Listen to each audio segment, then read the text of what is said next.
Imaginons une situation très concrète. Tu as créé une entreprise et cette entreprise s'appelle Jéhovah Jireh. Tu as 3 enfants et tu leur as donné des noms bibliques. L'un de tes enfants s'appelle Abraham, l'autre s'appelle David et le dernier s'appelle Christ Emmanuel. Toi-même, tu te fais appeler Papa Melchisedec. Ta femme s'appelle Maman Esther Naomi. Chaque jour dans ta maison, on prie, on jeûne régulièrement. Le dimanche, ce sont même tes enfants qui lisent la Bible à l'église. Vu de l'extérieur, tout semble parfait. Tout semble spirituel. Tout semble bien organisé dans cette famille pour plaire à Dieu. Mais posons la vraie question, celle qui dérange parfois. Est-ce que tout cela suffit pour dire que cette famille est une famille qui est agréable à Dieu? La Bible nous montre une vérité très claire. On peut faire beaucoup de choses pour Dieu et pourtant on peut passer à côté de ce que Dieu attend réellement de nous. Parce que voyez-vous, malgré les noms, malgré les prières, malgré les jeûnes, malgré les apparences spirituelles, malgré toutes ces choses, il existe un élément essentiel, un élément central, un élément sans lequel Dieu ne se réjouit pas pleinement de notre marche avec lui. Sans cet élément, nous pouvons prier longtemps, sans avoir de fruits. Nous pouvons servir beaucoup, sans transformation réelle, et attendre des résultats qui ne viendront jamais. Cet élément, ce n'est pas le titre, ce n'est pas l'image, ce n'est pas le fait de dormir tous les jours dans l'église. Cet élément, c'est l'obéissance. Aujourd'hui, je veux vous parler de l'obéissance à Dieu. Bien-aimés en notre Seigneur Jésus-Christ de Nazareth, que la paix et la grâce de Dieu reposent sur chacun de vous. Je suis M. Kwame et je suis heureux de partager avec vous ce temps d'enseignement. Le thème de notre message aujourd'hui est simple, mais très important. L'obéissance à Dieu. L'objectif de cet enseignement est clair. Il s'agit de nous aider à comprendre que suivre Dieu, ce n'est pas seulement prier ou aller à l'église, mais c'est surtout obéir à Dieu dans la vie de tous les jours, même quand cela nous met mal à l'aise, même quand cela ne plaît pas aux autres. Obéir toujours à Dieu. Dans un premier temps, nous allons voir que obéir à Dieu, c'est le fait de le mettre au premier plan. Obéir à Dieu, ce n'est pas seulement dire « Seigneur, je crois en toi ». Obéir à Dieu, bien-aimé, c'est faire ce que Dieu demande, même quand c'est difficile, même quand cela nous expose, même quand les gens ne comprennent pas. Voyez-vous, bien-aimés en notre Seigneur Jésus-Christ de Nazareth, beaucoup de personnes aiment Dieu avec la bouche, mais refusent de lui obéir quand cela touche leur vie personnelle. En deuxième point, nous allons dire que l'obéissance à Dieu vaut mieux que tous les sacrifices. La parole de Dieu nous enseigne une vérité fondamentale. Dieu préfère l'obéissance aux démonstrations religieuses. Parce qu'on peut prier beaucoup. On peut jeûner souvent. On peut chanter fort et bien. On peut fréquenter l'église régulièrement. Mais si le cœur refuse d'obéir, Dieu n'est pas honoré. Voyez-vous, bien-aimés, Dieu ne cherche pas des gestes spectaculaires. Il cherche un cœur qui écoute. L'obéissance commence toujours dans le cœur avant de se voir dans les actes. Parfois, nous allons le voir, c'est la peur des hommes qui nous fait désobéir à Dieu. Voyez-vous, bien-aimés, en notre Seigneur Jésus-Christ de Nazareth, celui qui obéit à Dieu ne doit pas avoir peur de ce que les gens vont dire ou de ce que les gens vont faire. Parce que souvent, Dieu parle clairement. Il nous dit, fais ceci, dis la vérité, arrête cela. Mais nous hésitons parce que nous avons peur. Peur d'être critiqué. Peur d'être rejeté. Peur de perdre quelqu'un.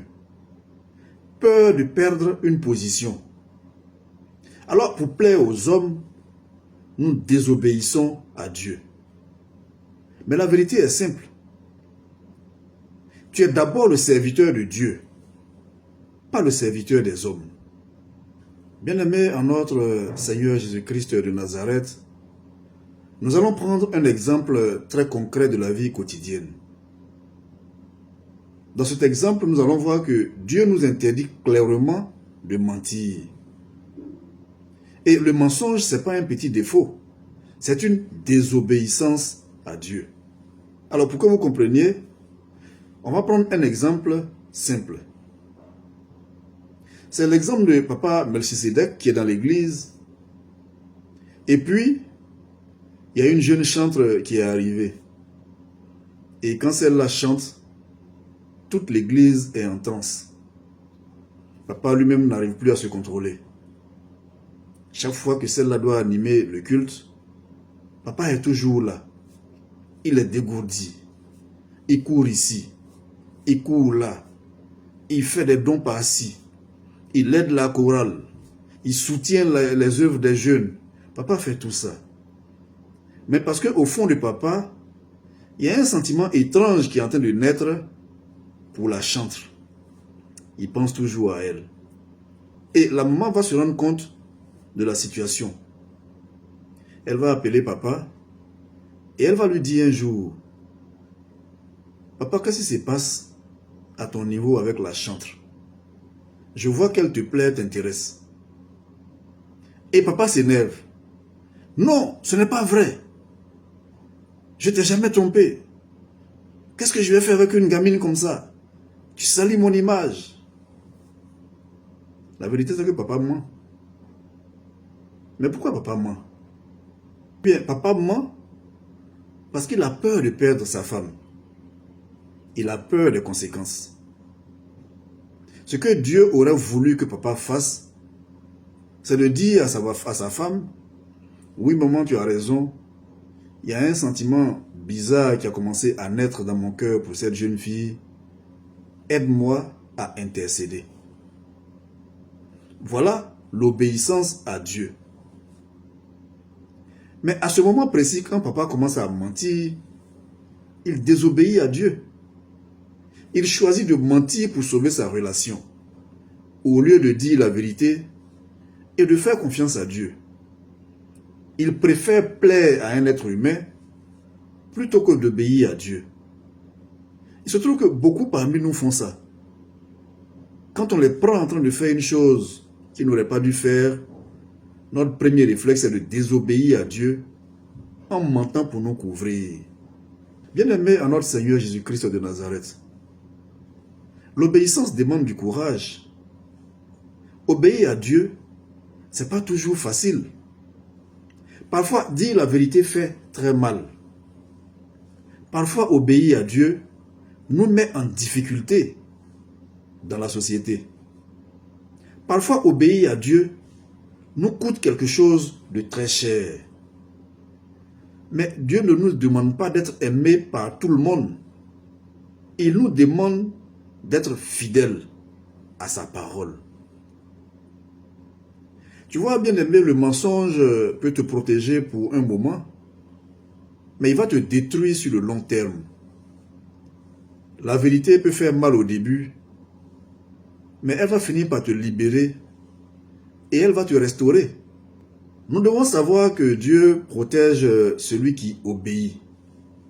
Quand tu obéis à Dieu, Même si les gens parlent, même si les gens te jugent, même si tu es incompris, Dieu est toujours de ton côté, parce que tu lui as obéi. Celui qui marche dans la vérité dort en paix. Celui qui ment vit toujours avec la peur d'être découvert. Dieu défend ceux qui lui obéissent. Je répète, Dieu défend toujours ceux qui lui obéissent. Nous allons maintenant voir pourquoi beaucoup de personnes passent à côté de leur destinée. Bien-aimés en notre Seigneur Jésus-Christ de Nazareth, beaucoup de personnes passent à côté de leur destinée, non pas parce que Dieu ne leur parle pas, mais parce qu'elles refusent d'obéir à Dieu. Dieu leur a parlé par des songes, par des visions, par des prophéties, par des signes clairs et visibles. Mais au moment d'obéir, ces personnes ont hésité. Pourquoi? Mais parce que la famille a dit ceci, parce que les amis ont dit cela, parce que les coachs sur les réseaux sociaux ont conseillé autre chose, parce que la peur de déplaire aux hommes a pris le dessus sur l'obéissance à Dieu. Le résultat final, c'est que la révélation était vraie. L'appel était réel. Mais la destinée est restée bloquée. Regardez bien la Bible.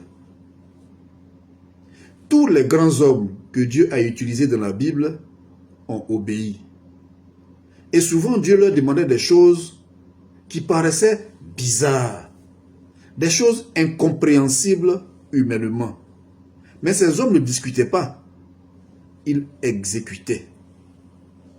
Prenons l'exemple d'Abraham.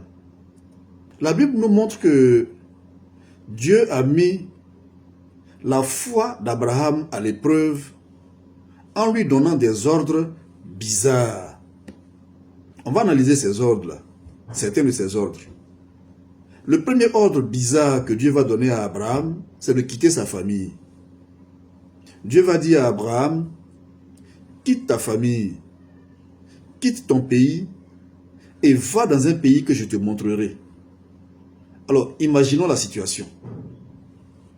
Abraham était logé, il était nourri, il était blanchi par sa famille, il gérait même les affaires de son père. Donc, il vivait dans une certaine sécurité. Et voilà que, sur la base d'une révélation divine, il décide de tout quitter pour aller se prendre en charge ailleurs. Parce que Dieu lui a demandé de le faire. Abraham n'a pas demandé à Dieu, mais Seigneur, si je quitte la maison, qui va payer mes factures? Mais Seigneur, si je quitte la maison, où vais-je dormir? Seigneur, si je quitte la maison, comment vais-je manger? Il n'a pas demandé tout cela à Dieu. Dieu lui a dit, quitte ta famille. Il dit, ok. Et il a obéi. Le deuxième ordre bizarre que Dieu va donner à Abraham, c'est de sacrifier son fils. Vous connaissez tous cette histoire. Dieu va dire quelque chose de plus bizarre et de plus difficile à Abraham. Dieu va lui dire, ton fils là, celui que tu as tant attendu, l'enfant que moi-même je t'ai promis, va, attache-le, tue-le et brûle son corps sur un feu de bois. En fait, je schématise un peu. Mais humainement, c'est incompréhensible. Mais spirituellement, c'est une épreuve extrême. Et pourtant, Abraham n'a pas discuté. Il a obéi. Même quand son fils pleurait en disant, mais papa, pourquoi tu fais ça? Abraham disait, je ne sais pas. Je dois obéir à Dieu. Le troisième ordre bizarre que Dieu va donner à Abraham, c'est qu'il va lui demander de préparer. Mais il ne va pas manger ce qu'il va préparer. Dieu va faire comprendre à Abraham une autre réalité. Tu vas préparer, Tu vas souffrir pour conduire ce peuple. Tu vas poser les fondations. Mais le bonheur final, là, tu ne le goûteras pas toi-même. Autrement dit, Dieu va dire à Abraham, tu vas souffrir, tu vas travailler, tu vas allumer le feu. Mais quand tout sera prêt, tu n'en mangeras pas. Abraham dit ok. Finalement, qu'est-ce que Abraham a eu dans tout ce qu'il a fait? Finalement, humainement parlant, il n'a reçu qu'une tombe. C'est vrai qu'il a eu des richesses. Mais le pays où il devait connaître l'apothéose, il n'a pas eu le pays. Il a eu une tombe là-bas. Et donc, tous ces ordres nous montrent que chaque fois que Dieu demandait à Abraham de faire quelque chose, même lorsque c'était une chose bizarre, Abraham exécutait.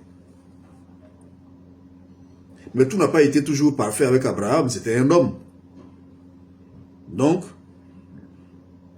il y a des fois probablement où il a dû désobéir, un peu comme nous faisons nous autres chaque jour. Voyons la seule fois où Abraham a désobéi, tel que c'est bien expliqué dans la Bible. Il y a une chose très importante à noter à ce niveau. La seule fois où Abraham n'a pas obéi à Dieu, la seule fois où Abraham a voulu s'entêter, la seule fois où il a voulu aller plus vite que Dieu, mais ça a produit un désordre énorme. De quoi s'agit-il? Bien-aimé en notre Seigneur Jésus-Christ de Nazareth, Dieu avait promis un enfant à Abraham. Mais Abraham n'a pas voulu attendre. Il disait qu'il était trop vieux, que sa femme était trop vieille, et que la promesse de Dieu va mettre du temps. D'ailleurs, il n'était même pas sûr que ça allait s'accomplir. Donc, il n'a pas voulu attendre. Qu'est-ce qu'il a fait? Il est allé s'attacher à une esclave en complicité avec sa femme. Il a fait un enfant dehors, hors du plan de Dieu. Mais par rapport à cet enfant, Dieu a été très clair. Dieu lui a dit, j'accepte cet enfant comme ton fils, mais je ne ferai aucune alliance avec lui. Abraham a insisté. La Bible nous montre que Abraham a insisté auprès du Seigneur. Dieu a dit non. Je suis d'accord que tu l'aimes, c'est ton fils. Donc, à cause de l'alliance que j'ai avec toi, je le reconnais comme étant ton fils. Et je le bénirai à cause de l'alliance que j'ai avec toi. Mais cet enfant-là, qui est né hors de mon plan, je ne ferai aucune alliance avec lui. Quel était l'enfant que Dieu avait promis à Abraham? C'était Isaac. Et finalement, quand vous lisez le texte biblique, c'est avec Isaac seul que Dieu va faire une alliance. Il a refusé de faire une alliance avec l'autre enfant. Parce que l'enfant est né de la désobéissance d'Abraham, qui a voulu contourner le plan de Dieu pour chercher une solution rapide et immédiate. Abraham ne voulait pas s'aligner sur le timing de l'Éternel. Le message clé à retenir ici, c'est que, bien aimé, Dieu peut accepter certaines choses dans ta vie, mais il ne fera d'alliance qu'avec ce qui vient de l'obéissance. La désobéissance peut produire quelque chose, mais elle ne produit jamais la destinée. Retiens-le. L'obéissance, même si elle est difficile, elle ouvre toujours la porte de l'alliance avec l'Éternel. Bien-aimé en notre Seigneur Jésus-Christ de Nazareth, maintenant j'aimerais lancer un appel directement à ton cœur. Nous allons voir là où se joue ta destinée. Bien-aimé, le message que je viens de te dérouler n'est pas un message pour accuser quelqu'un. C'est un message pour réveiller des destinées qui sont endormies. La question aujourd'hui n'est pas « Est-ce que Dieu t'a parlé ?» Non. Parce que Dieu parle toujours. La vraie question est « Est-ce que tu as obéi à ce que Dieu t'a déjà dit ?» Bien-aimé en Jésus-Christ, notre Seigneur et Sauveur, beaucoup de personnes attendent une nouvelle prophétie. J'attends que le prophète m'annonce une nouvelle prophétie. Ah, mais prophète, il faut m'annoncer une prophétie encore. Mais Dieu a déjà annoncé plusieurs prophéties te concernant. Tu n'as pas obéi. Tu veux une nouvelle prophétie alors que tu n'as pas obéi à la dernière prophétie qu'on t'a faite. Beaucoup de personnes demandent encore des signes. Alors que ce que Dieu attend de vous, c'est que tu prennes une décision ferme. Et au lieu de prendre la décision, toi tu attends des signes. Dieu t'a parlé dans un songe, bien-aimé. Dieu t'a averti par une parole. Dieu t'a repris par une situation. Dieu t'a montré une direction très claire pour ta vie. J'entends parfois les gens qui disent, moi ça fait longtemps que j'intercède pour connaître l'homme de ma vie, pour connaître la femme de ma vie. Mais l'homme de ta vie, la femme de ta vie, Dieu t'a déjà parlé à son sujet. Et Dieu t'a dit que si tu veux rencontrer cette personne, il y a des gens que tu dois éviter. Il y a des choses que tu dois éviter. Il y a des gens que tu ne dois pas écouter. Il y a des conseils que tu ne dois pas prendre en compte. Dieu t'a dit tout ça. Mais tu as dit non. Que les gens qui t'ont conseillé là, tu as tellement de respect pour eux que ce qu'ils t'ont dit de faire là, tu es obligé de faire sans écouter l'appel que Dieu t'a donné. Qu'est-ce que tu cherches? Bien-aimé à notre Seigneur Jésus-Christ de Nazareth, lorsque Dieu t'a parlé, tu as hésité. Tu as écouté la famille. Tu as écouté les amis. Tu as écouté les conseils des humains. Tu as écouté les réseaux sociaux. Et pendant ce temps, ta destinée est restée en suspens. Bien-aimé, écoute-moi très bien. Dieu ne bloque pas ta destinée. Quel intérêt il aurait à bloquer ta destinée? Et ce n'est pas le diable qui est en train de voler ta destinée, contrairement à ce que tu penses. Ce sont souvent nos désobéissances qui sont déguisées en prudence là. C'est ça qui nous fait perdre. Dieu te dit, va à gauche. Tu dis, oui, bon, mais à gauche là, je vois que la voie n'est pas bitumée. Moi, je suis un homme prudent, je ne prends pas des risques. Il t'a dit, va à gauche. Il sait que la voie n'est pas bitumée, puis il t'a dit, va à gauche. Mais comme tu es un grand scientifique, tu es un brillant intellectuel, tu as raisonné en tenant compte de ce que tu as vu dans les livres, de tout ce que tu as cru entendre et de tout ce que tu crois savoir. On est tellement plus intelligent que le Créateur. C'est ce que nous pensons. Donc quand il nous donne un ordre, nous on vient, on s'assoit, on analyse et puis on cherche maintenant à expliquer. Tu vois, Abraham a obéi quand ce qu'on lui demandait de faire n'avait aucun sens. Il n'a pas raisonné.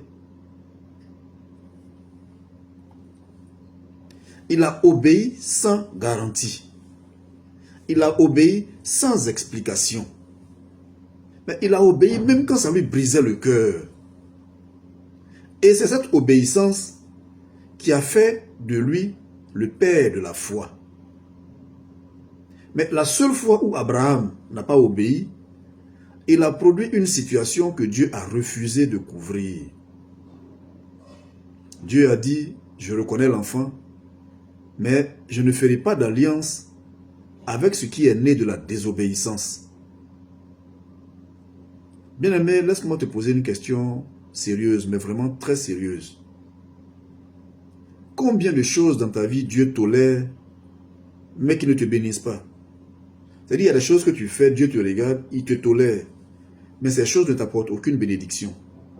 Et comme toi, Dieu tolère ces choses, tu penses que tu es sur le bon chemin. Bien-aimé, combien de relations? Combien de projets? Combien de choix tu as fait? Et puis Dieu t'a laissé faire. Mais il refuse de mettre sa main dedans. Et toi, tu crois que c'est le diable qui est en train de te fatiguer. Mais parce que la relation dans laquelle tu es, le projet dans lequel tu es, le choix que tu es en train de faire, Dieu n'a pas sa main dedans. Il te laisse vivre ta vie parce que c'est toi qui es intelligent, c'est toi qui choisis la personne que toi tu aimes selon ton cœur. Donc tu as choisi selon ton cœur, mais il ne met pas sa main dedans. Aujourd'hui, Dieu ne te demande pas d'être parfait. Il te demande simplement d'être obéissant. Peut-être que Dieu t'a dit de dire la vérité. Peut-être que Dieu t'a dit de quitter une situation. Peut-être que Dieu t'a dit de rester dans une situation. Peut-être que Dieu t'a dit d'attendre. Peut-être que Dieu t'a dit de partir. Peut-être que Dieu t'a demandé de pardonner. Peut-être que Dieu t'a dit d'arrêter quelque chose. Et tu sais exactement de quoi il te parle. Moi, je ne sais pas, mais toi, tu sais. Mais il ne faut pas fuir cette voie-là. L'obéissance retardée est une désobéissance déguisée. Oui, moi-même, c'est vrai, je vois que ça, là, c'est pas bon. C'est pas le plan de Dieu, mais bon, on verra après. C'est de la désobéissance. C'est une désobéissance déguisée. Aujourd'hui, Dieu t'a dit, reviens à l'obéissance et je restaurerai tout ce que tu as perdu. Bien aimé, ce n'est pas encore trop tard. Mais ce n'est plus le moment de négocier avec lui. Obéis, même si tu ne comprends pas. Obéis, même si tu as peur. Obéis, même si les gens parlent. Parce que Dieu sait réparer ce que l'obéissance peut casser. Mais le mensonge détruit lentement tout ce qu'il touche. Si tu entends cette parole, bien-aimé en Jésus-Christ, notre Seigneur et Sauveur, ne durcis pas ton cœur. Là où tu obéis, Dieu agit. Là où tu obéis, Dieu défend. Là où tu obéis, Dieu ouvre des portes que personne ne pourra jamais refermer. Bien-aimé en notre Seigneur Jésus-Christ de Nazareth, j'aimerais te dire la chose suivante. N'obéis pas à Dieu seulement quand cela t'arrange. N'obéis pas à Dieu seulement quand personne ne te regarde. L'obéissance commence là où ton cœur résiste. Quand ton cœur ne veut pas suivre l'appel de Dieu, c'est là que ton obéissance doit commencer. Parce que tu dois dire à ton cœur, mon Dieu a parlé, je suis la voix de mon Dieu. Bien-aimé, choisis ton Dieu, même quand cela te coûte cher. Car Dieu sait réparer ce que la vérité va casser. Mais si tu choisis le mensonge, ce mensonge-là va détruire tout autour de toi, tout doucement. Et bien aimé en notre Seigneur Jésus-Christ de Nazareth, en conclusion de cette parole, je veux dire que obéir à Dieu, ce n'est pas être faible, c'est être fort intérieurement. Obéir à Dieu, ce n'est pas perdre la face, c'est choisir la paix, la liberté et la bénédiction. Celui qui obéit à Dieu marche dans la lumière et Dieu ne l'abandonne jamais. C'est ainsi. Maintenant, bien-aimé, si tu le permets, je vais te regarder droit dans les yeux. Je vais dire une prière. Et si tu te sens concerné, tu répètes cette prière avec moi. Éternel, mon Dieu, donne-moi un cœur obéissant. Enlève de ma vie la peur des hommes. Apprends-moi à aimer la vérité, même quand elle m'expose. Aide-moi à te choisir chaque jour et à marcher dans ton chemin. Au nom puissant de Jésus-Christ, j'ai prié, que ma prière soit scellée. Amen. Amen. Amen. Bien-aimé en notre Seigneur Jésus-Christ de Nazareth, j'ai été très heureux de partager avec vous ces instants d'exhortation et d'édification. J'aurai un réel plaisir à vous retrouver très prochainement pour d'autres temps de partage autour de la parole de Dieu. D'ici là, que le Seigneur, notre Dieu Tout-Puissant, le Très-Haut, vous garde et vous accompagne. Au nom puissant de Jésus-Christ, Amen, Amen, Amen.